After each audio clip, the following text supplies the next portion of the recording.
Assalamualaikum warahmatullahi wabarakatuh. Kami dari kelompok 4 ingin mempresentasikan tentang Apply Theory to Accounting Regulation.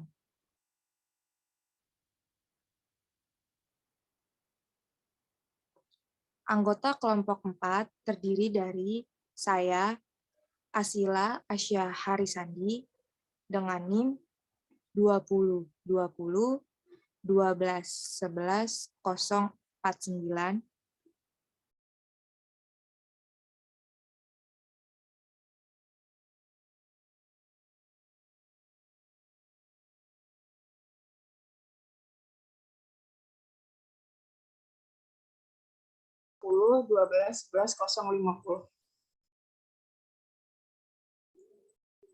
Saya Askia Arif Daulia dengan NIM 2020 11 055.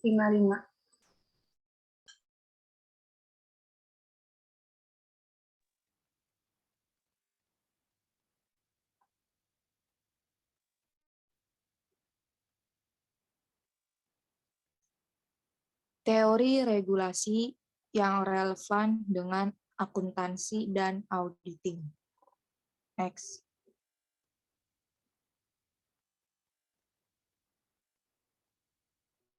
Terdapat beberapa teori yang relevan untuk memahami regulasi terkait pelaporan keuangan. Beberapa di antaranya yaitu, yang pertama, teori pasar efisien, yang kedua, teori keagenan, dan yang terakhir, teori regulasi. Next.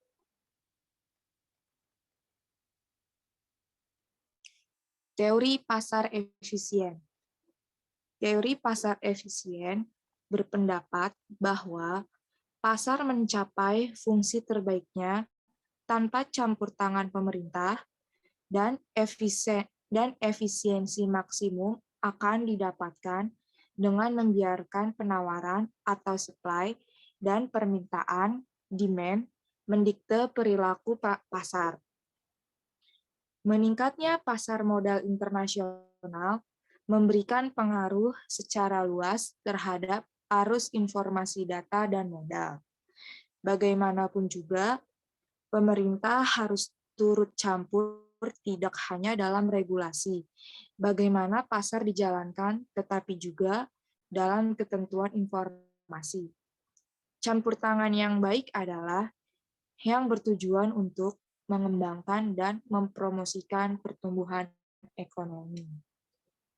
Next.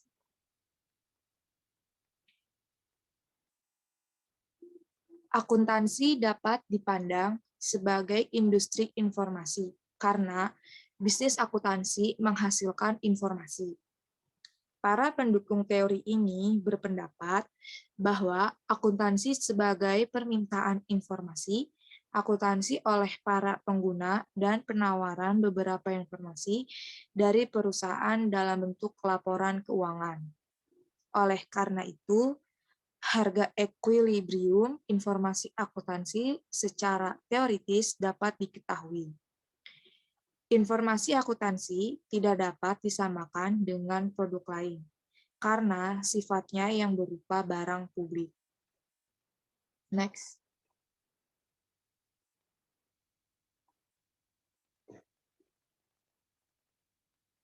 Meskipun informasi tersebut dapat dijual kepada orang tertentu, tidak mudah membatasi orang lain yang tidak membayar untuk mengkonsumsi informasi tersebut.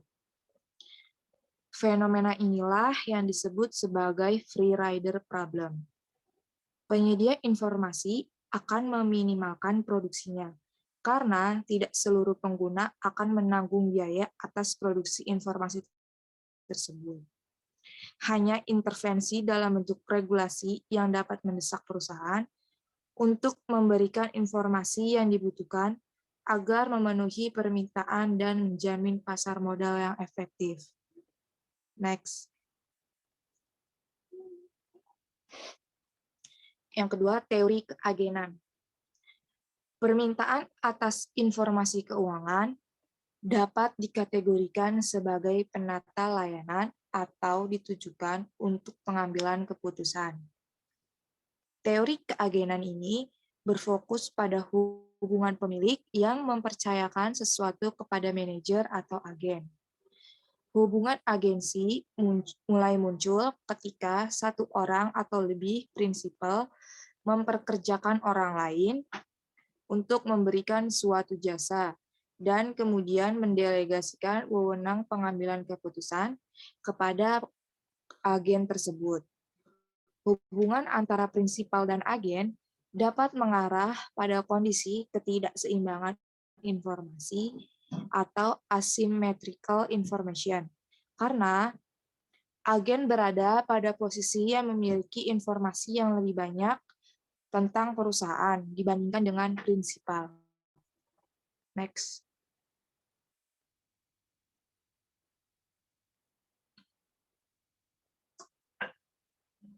Dengan asumsi bahwa individu-individu bertindak untuk memaksimalkan kepentingan diri sendiri, maka dengan informasi asimetri yang dimilikinya akan mendorong agen untuk menyembunyikan beberapa informasi yang tidak diketahui prinsipal. Dalam kondisi yang asimetri tersebut, agen dapat mempengaruhi angka-angka akuntansi yang disajikan dalam laporan keuangan dengan cara melakukan manajemen laba. Teori keagenan memberikan framework untuk mempelajari masalah kontrak antara prinsipal dan agen, serta memprediksi konsekuensi ekonomis dari standar. Pendukung teori ini berpendapat bahwa kewajiban pengungkapan tidak dibutuhkan dan tidak diinginkan, karena pasar dapat diandalkan untuk menghasilkan informasi yang diinginkan. Lebih jauh, mereka menyatakan bahwa kewajiban pelaporan akan menciptakan informasi yang overproductive. Next.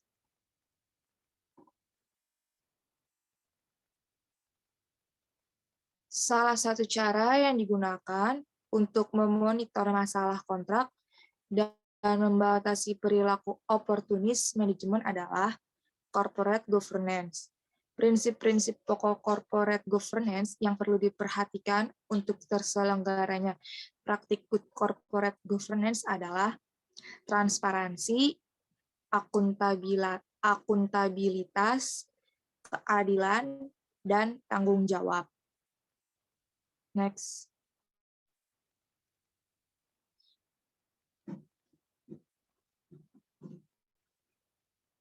Yang ketiga ada teori regulasi. Public interest theory. Alasan ekonomi utama pemerintah melakukan intervensi adalah terjadinya kegagalan pasar. Dalam rangka teoritis, regulasi ditujukan untuk melindungi konsumen dengan memperbaiki kinerja ekonomi dibandingkan tanpa regulasi. Kegagalan pasar akan terjadi apabila yang pertama, tidak adanya persaingan. Yang kedua, adanya hambatan untuk masuk ke industri atau ke pasar. Yang ketiga, ketidaksempurnaan gap informasi atau antara pembeli dan penjual. Yang keempat, kepentingan konsumen yang diinterpretasikan pada regulasi. Yang kelima, terdapat agen. Yang keenam, pemerintah tidak independen dalam mengembangkan regulasi. Next.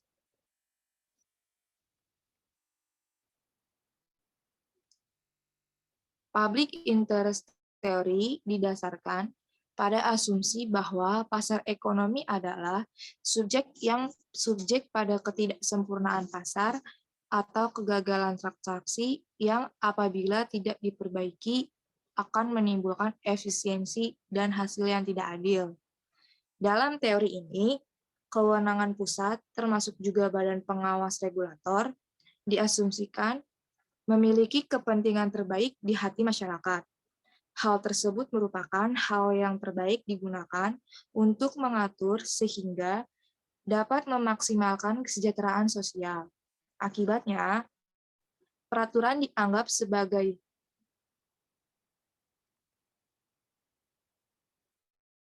Akibatnya, peraturan dianggap sebagai trade-off antara biaya regulasi dan manfaat sosial dalam bentuk operasi on-profit pasar. Sementara, pandangan ini merupakan yang ideal tentang bagaimana peraturan harus dilakukan, namun ada masalah dalam pelaksanaannya. Next.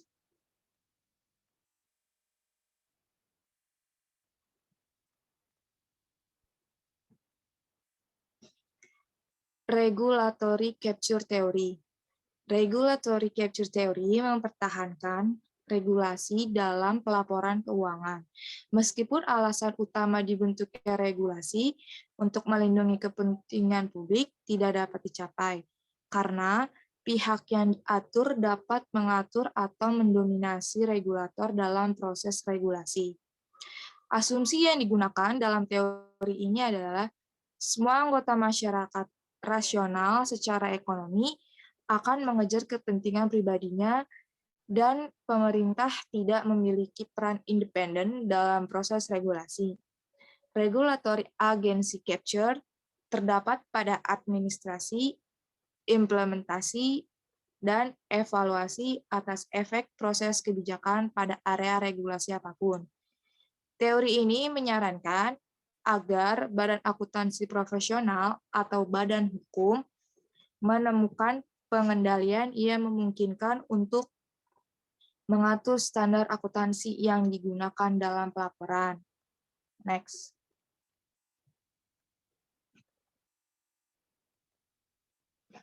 Private Interest Theory. Teori ini muncul karena ketidakpuasan atas teori-teori sebelumnya. Asumsi yang digunakan dalam teori ini adalah regulasi merupakan respon pemerintah atas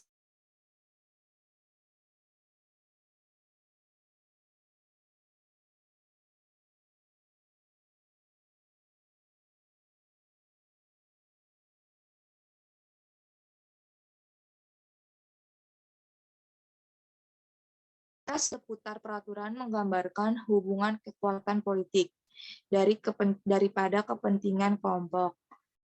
Kelompok berkepentingan atau eksekutif industri di sisi demand dan legislatif di sisi supply.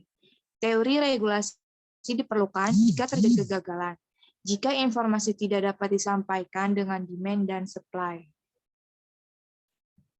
Next.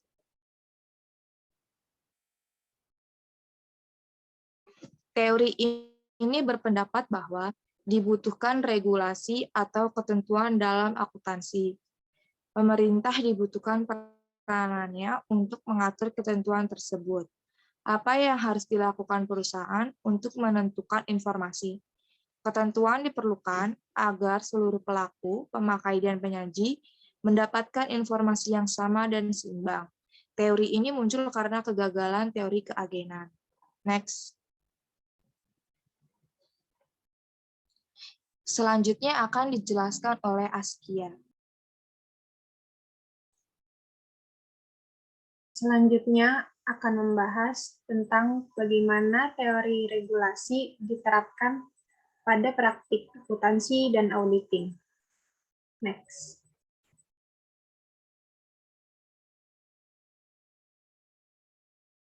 Yang pertama, application of public interest theory. Di dalam public interest theory, pemerintah mengeluarkan suatu regulasi sebagai respon terhadap kegagalan pasar dan public interest. Argumen dasarnya adalah mekanisme pasar telah gagal dan pemerintah perlu bertindak untuk mengatasinya. Contoh aplikasi di dunia nyata adalah kasus Enron, di mana pemerintah Amerika Serikat memutuskan untuk mengeluarkan Sarbanes-Oxley Act atau SOX pada tahun 2002 agar meminimalisir terulangnya kasus semacam Enron. Selain itu, pemerintah Australia juga melindungi kepentingan publik dengan mendirikan Accounting Standard Review Board atau ASRB pada tahun 1984.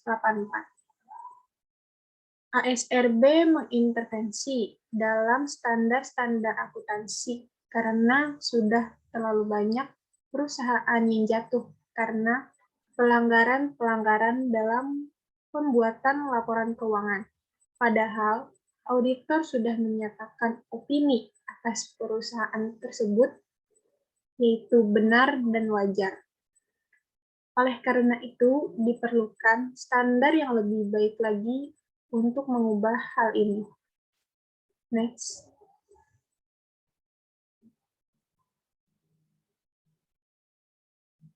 Kolapsnya perusahaan dapat dipandang mengindikasikan ada permasalahan yang serius dalam perusahaan.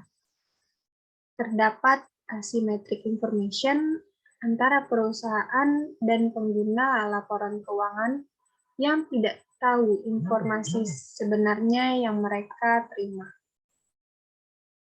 Setelah adanya campur tangan pemerintah, investor sebagai public interest dilindungi dengan adanya standar-standar yang harus dipenuhi perusahaan dalam membuat laporan keuangan.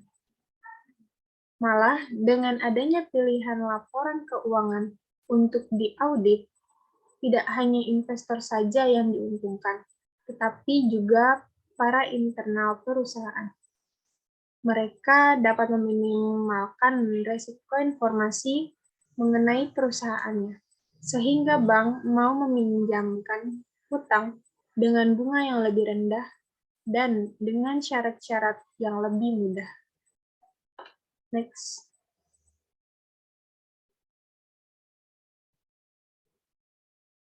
Application of capture theory.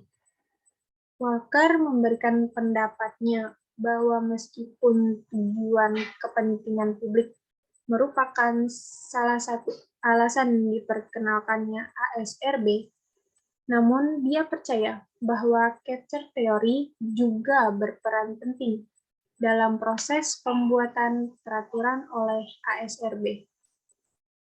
Ia menyimpulkan bahwa para profesi akuntan mempengaruhi keputusan yang dibuat oleh ASRB. Hal ini terlihat karena ASRB mengadakan merger dengan AARF atau Australian Accounting Research Foundation. Dan setelah merger ini, 22 dari 23 standar yang dikeluarkan oleh ASRB datang dari profesi akuntan. Padahal, ASRB bebas menerima masukan standar dari sumber manapun. Menurut Walker, ASRB gagal dalam mendirikan fungsinya sebagai pembuat standar laporan keuangan yang netral dan tidak bias. Next.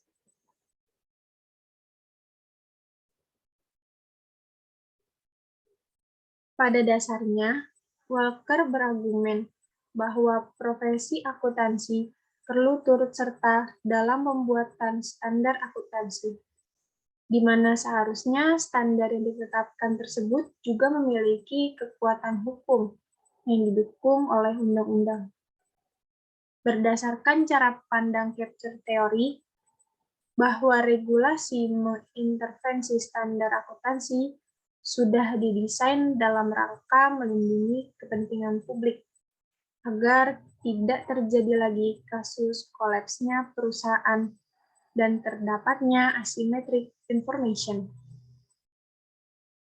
Contoh asumsi lain, apakah telah terjadi capture theory di dalam dunia akuntansi, yaitu keputusan untuk membuat IFRS sebagai standar akuntansi di seluruh dunia. Hal ini memperlihatkan bahwa keputusan penggunaan IFRS secara global sangat menguntungkan perusahaan-perusahaan besar yang go publik karena ini akan mempermudah mereka dalam mendapatkan modal secara bebas. Ini disebabkan investor lebih mudah mengerti laporan keuangan perusahaan dari negara lain dan dapat membandingkan laporan keuangan dengan lebih mudah antara perusahaan lokal dengan perusahaan negara lain. Next.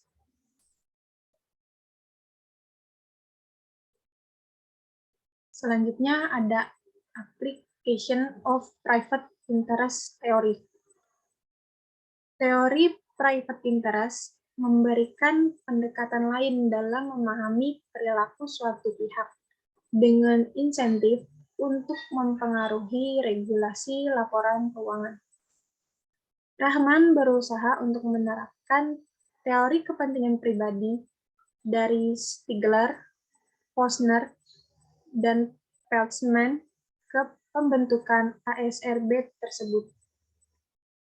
Kesimpulan dari Rahman adalah bahwa ada beberapa keterbatasan dalam penelitian Walker. Dia menegaskan bahwa peninjauan secara sistematis terhadap organisasi dan fungsi dewan menunjukkan bahwa dewan tergantung pada dan rentan terhadap pengaruh dari beberapa kelompok kepentingan. Next.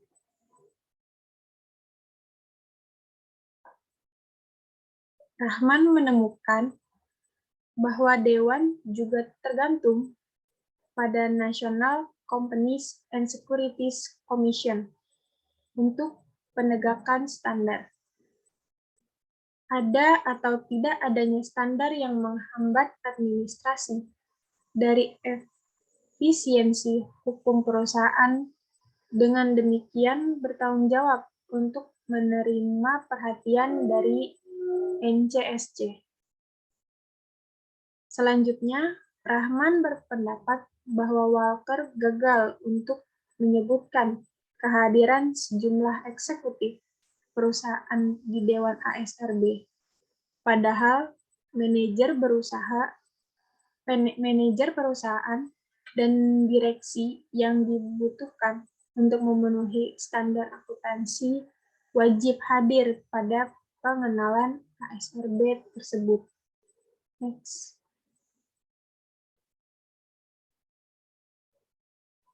Dari perspektif ini, profesi akuntansi tidak mengcapture proses penetapan standar di Australia. Sebaliknya, dapat dikatakan bahwa kelompok produsen yang terorganisasi dengan baik dan mampu memegang pengaruh politik yang signifikan dibandingkan dengan baik profesi akuntan atau pengguna kelompok yang lebih besar, tapi lebih menyebar, menjadi ekstensif, terlibat dalam, dan akhirnya dikontrol. Perdebatan tentang proses regulasi penetapan standar dilakukan pada tahun 1980-an. Next.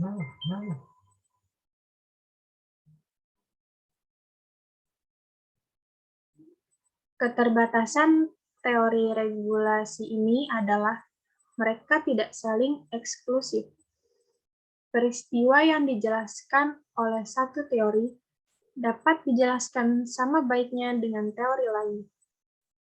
Tidak jelas bahwa penjelasan tunggal dapat dipertahankan. Sebagai contoh, dalam kaitannya dengan Undang-Undang Sarbanes-Oxley, dapat dikatakan bahwa pemerintah AS terpaksa mengambil tindakan setelah runtuhnya Enron untuk menunjukkan bahwa pemerintah tanggap dan serius mengenai kecukupan tata kelola perusahaan, pengawasan, pelaporan keuangan, dan audit. Dengan demikian, teori interest private mungkin berlaku juga untuk menjelaskan kejadian yang diamati.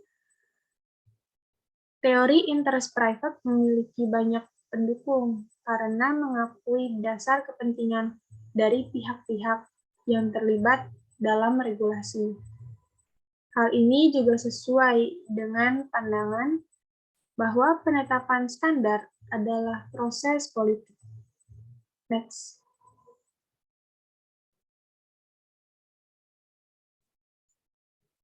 Standard setting as a political process. Pengaturan standar dipandang sebagai proses politik karena berpotensi secara signifikan mempengaruhi kesejahteraan berbagai kelompok kepentingan. Oleh karena itu, kelompok-kelompok ini berusaha untuk mempengaruhi pengenalan peraturan.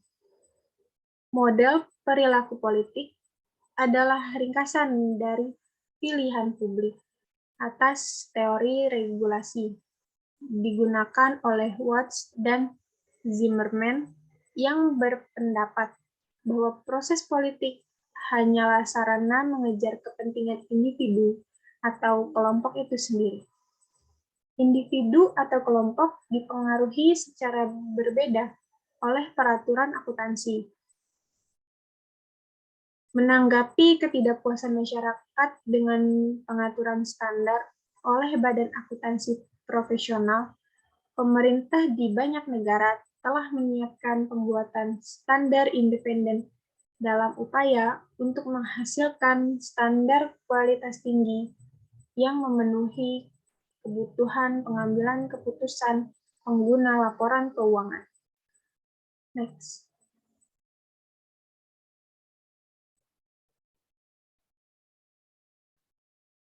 Ada beberapa contoh kasus di mana lobi politik mengintervensi proses penetapan dan pada akhirnya dikeluarkan oleh Dewan. Yang pertama, financial instrument atau instrumen keuangan.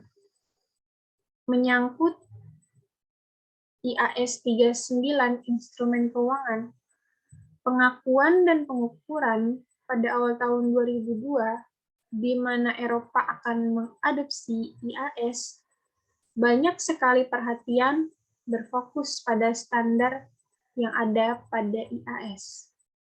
Perusahaan yang tercatat pada bursa di Eropa sebelumnya yang menggunakan standar nasional mereka sekarang mensyaratkan penggunaan IAS untuk laporan keuangan konsolidasi. Pada area instrumen keuangan, terjadi potensi perubahan dramatis yang potensial. Secara umum, perusahaan menggunakan historical cost untuk instrumen keuangan yang ditunjukkan dari amortisasi biaya dan pemasukan keuntungan pada laporan keuangan hanya pada realisasi. Sedangkan pada IAS 39, diatur bahwa perusahaan harus memasukkan keuntungan yang belum direalisasi dan kerugian pada instrumen keuangan tertentu dalam pendekatan ketika terjadi, tidak pada saat dia direalisasi. Next.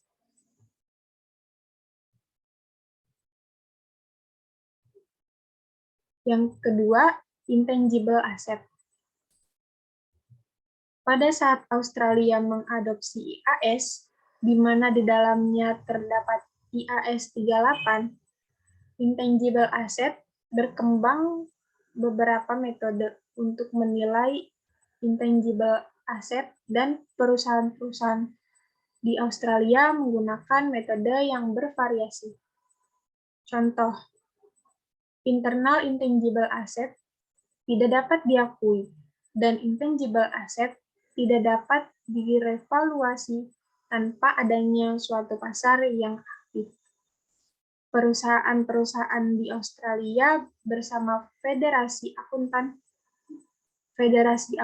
mereka dan pemerintah mencoba meminta keringanan dari standar ini, namun ditolak oleh IAS. Next.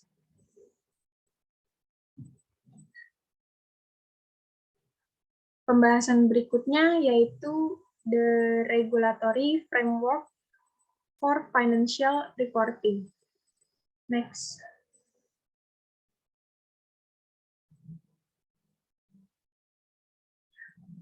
Terdapat beberapa pihak yang berperan aktif dalam pelaporan keuangan, yaitu para pembuat laporan keuangan dan auditor eksternal, serta para pembuat peraturan. Aktivitas pihak-pihak tersebut dipengaruhi oleh lingkungan tempat laporan keuangan dihasilkan, seperti hukum, ekonomi, politik, dan sosial. Meskipun terdapat perbedaan dalam kerangka regulasi yang digunakan dalam menghasilkan laporan keuangan pada negara-negara di dunia. Masih ada beberapa unsur yang umum digunakan. Unsur-unsur tersebut adalah sebagai berikut. Next. Yang pertama ada statutory requirements atau persyaratan perundang-undangan. Persyaratan perundang-undangan yang dalam hal ini dapat juga dikategorikan sebagai persyaratan hukum di perusahaan, memiliki peran sebagai insentif untuk menghasilkan laporan keuangan yang akan diaudit. Di beberapa negara, peraturan perusahaan mewajibkan direksi menyerahkan rekening yang akan diaudit. Oleh karena itu, direksi dan auditor harus memenuhi persyaratan hukum untuk pelaporan tersebut, seperti yang tercantum dalam peraturan perusahaan.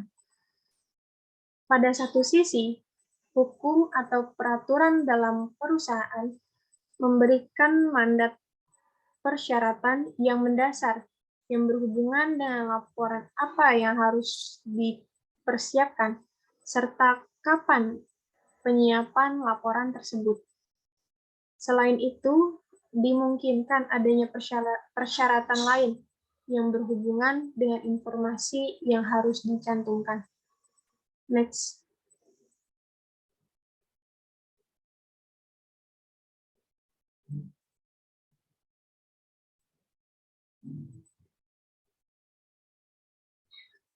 Persyaratan tambahan untuk laporan keuangan berasal dari standar akuntansi yang spesifik.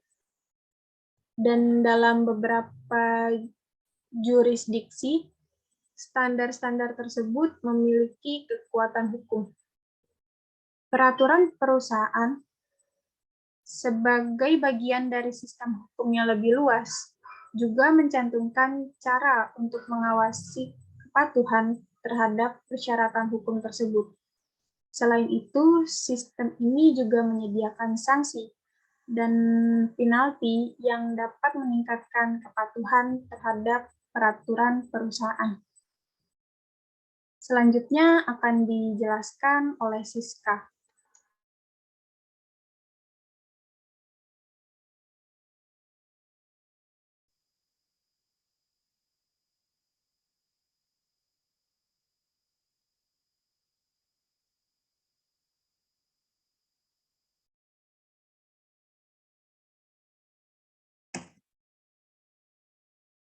Lalu ada corporate governance atau tata kelola perusahaan. Kebanyakan praktik tata kelola perusahaan mengacu pada struktur proses dan institusi.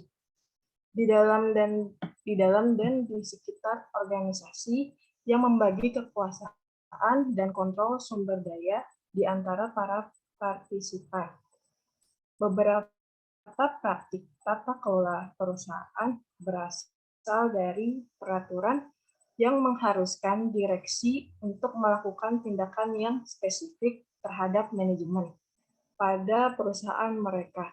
Meskipun begitu, sebuah kerangka peraturan dapat berisi pedoman tambahan untuk tata kelola perusahaan dan aturan yang muncul dari sektor swasta yang dengan sukarela memberikan rekomendasi dan aturan pencatatan di bursa saham.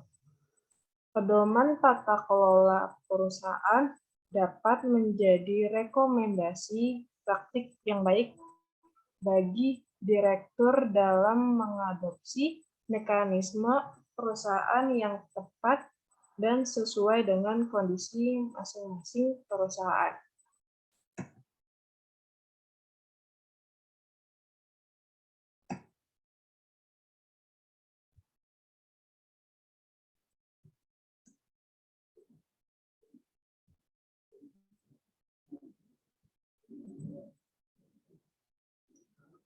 Auditor and oversight atau auditor dan pengawasan.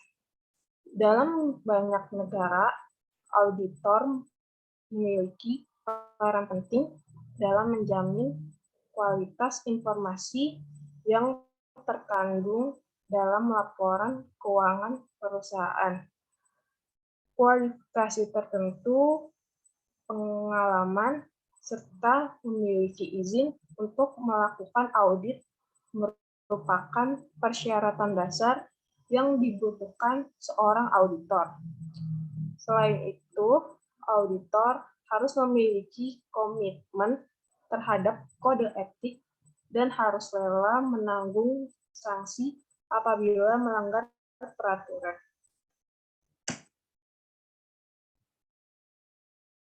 Kebanyakan bentuk dari peraturan tersebut adalah self-imposed karena seorang profesional setuju mengikuti keseluruhan peraturan untuk menjaga keistimewaan posisi dan melindungi hak mereka untuk melakukan praktik sebagai seorang profesional. Self-regulation dalam profesi audit telah diamati secara luas, tapi terdapat beberapa contoh terkemuka yang pembuatan aturan tersebut menjadi tanggung jawab pemerintah. Lingkup tanggung jawab untuk pengawasan auditor melalui badan hukum menyediakan regulasi dirasa lebih independen dibanding dengan melakukan self-regulation. Pilihan melalui peraturan hukum dibandingkan self-regulation dapat mencerminkan perbedaan ekonomi atau politik dalam mengelola pasar modal.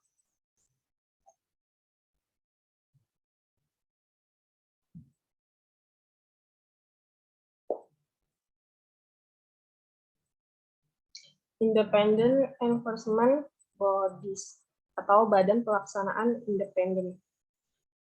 Badan Pelaksanaan Independen adalah bagian dari keseluruhan sistem dalam melakukan persyaratan pelaporan keuangan.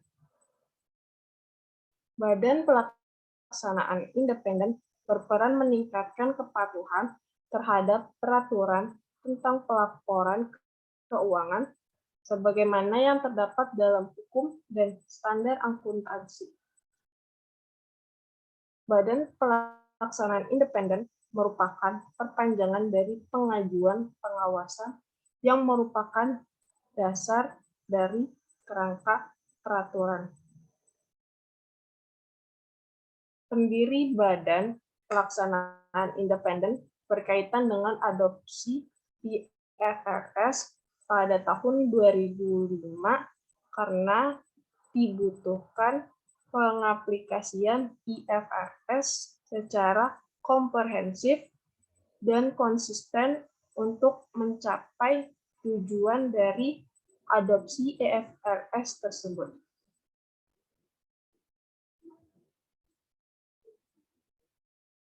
Lalu materi selanjutnya itu the institution structure for setting accounting and auditing standards.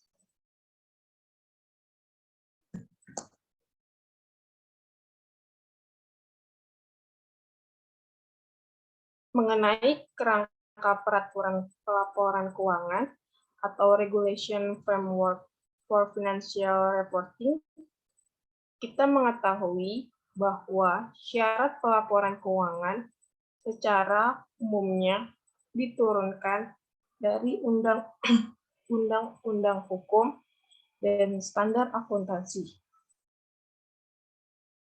Pada bagian ini akan dijelaskan mengenai perkembangan dari Badan Pembuat Standar Internasional atau International Standard Setting Body dan proses pembentukan standar akuntansi dan audit internasional atau process of setting international accounting and auditing standards.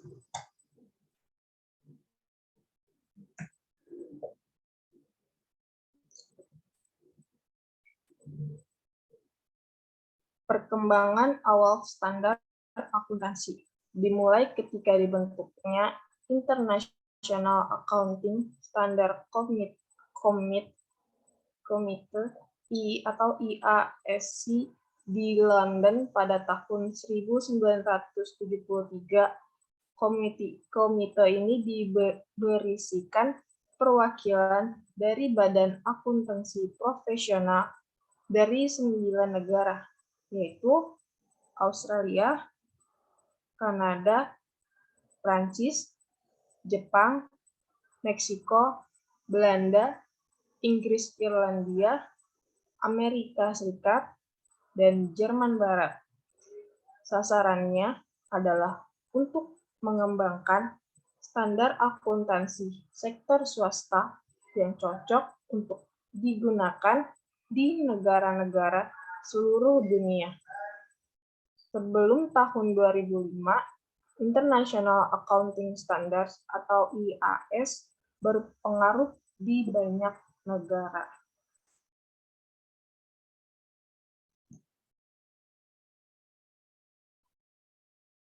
Papua Nugini dan Indonesia mengadopsi IAS karena negara-negara tersebut belum memiliki struktur pembuatan standar nasional. IAS juga digunakan oleh Singapura dan Hong Kong dalam pengembangan standar akuntansi nasional mereka. Selain itu, IAS juga telah digunakan sejak awal tahun 1990-an oleh Switzerland dan Jerman. Di negara-negara tersebut, akuntansi nasional mencerminkan orientasi stakeholder yang muncul dari kerangka hukum yang berlaku dan sistem akuntansi berbasis pajak. Perusahaan-perusahaan yang ada di negara tersebut menggunakan IAS untuk menyediakan informasi tambahan kepada peserta pasar modal dalam bentuk yang lebih transparan dan dapat dibandingkan atau comparable.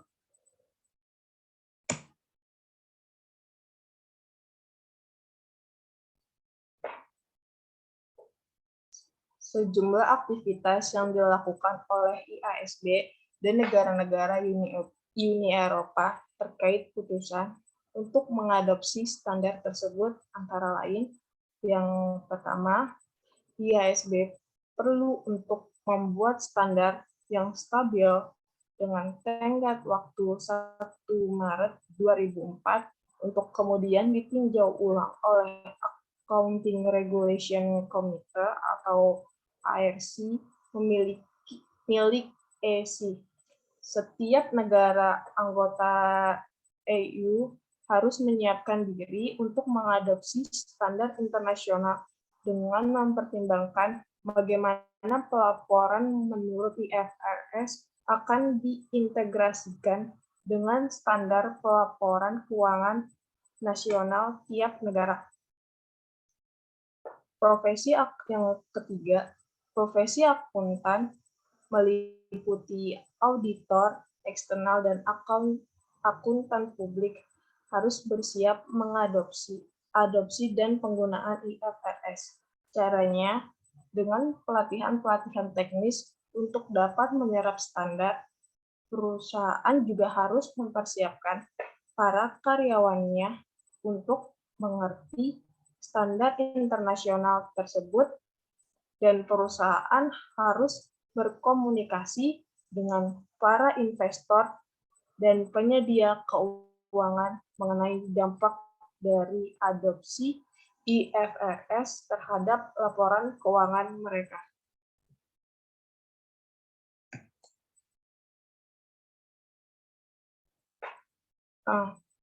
Program konferensi IASB dan FASB.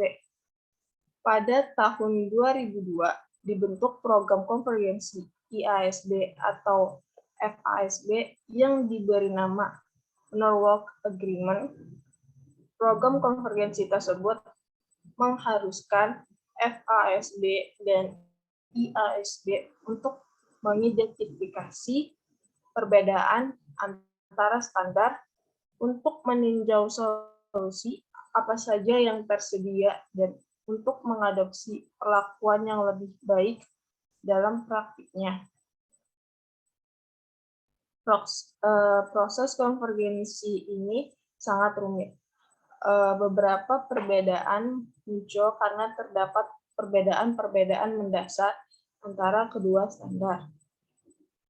US GAAP dikenal sebagai standar yang berdasarkan aturan rule-based standard, sedangkan IES merupakan standar berdasarkan prinsip atau principle-based standard.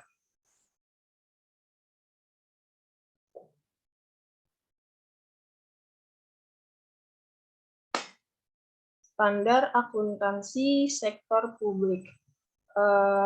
IASB merupakan standar untuk sektor swasta. Standar yang berbeda mungkin saja diterapkan di sektor pemerintahan, karena organisasi pemerintahan memiliki tujuan dan stakeholder yang berbeda dengan perusahaan swasta. Tiap negara harus menentukan sejauh mana standar IASB dapat digunakan oleh entitas sektor publik di Indonesia. Standar akuntansi yang digunakan oleh sektor publik adalah standar akuntansi pemerintahan dan diterapkan dengan Peraturan Pemerintah Nomor 71 Tahun 2010.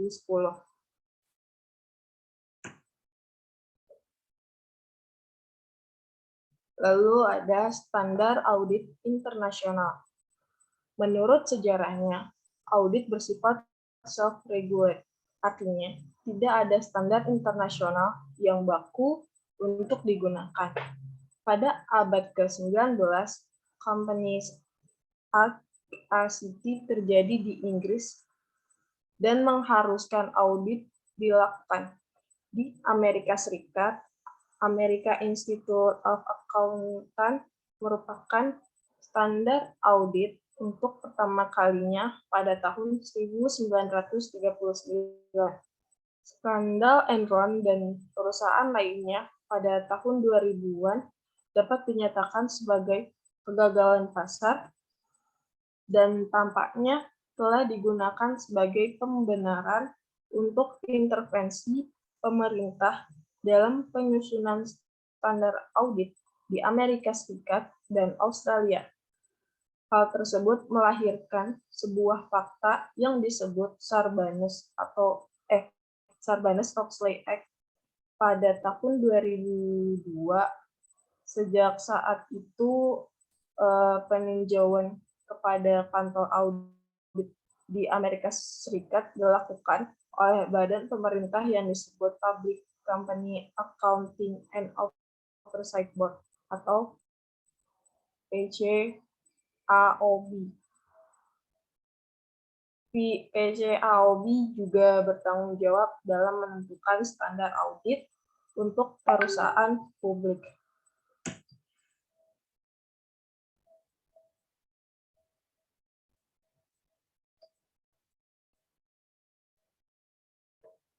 International Standard on Audit atau ISA dikembangkan oleh International Auditing and Assurance Standard Board atau IAASB IAASB beroperasi di bawah International Federation of Accountants yang IFAC kemudian membentuk Public Interest Oversight Board atau PIOB pada tahun 2005 dengan tujuan meningkatkan kepercayaan pada standar yang diterbitkan oleh IAASB dan IFAC.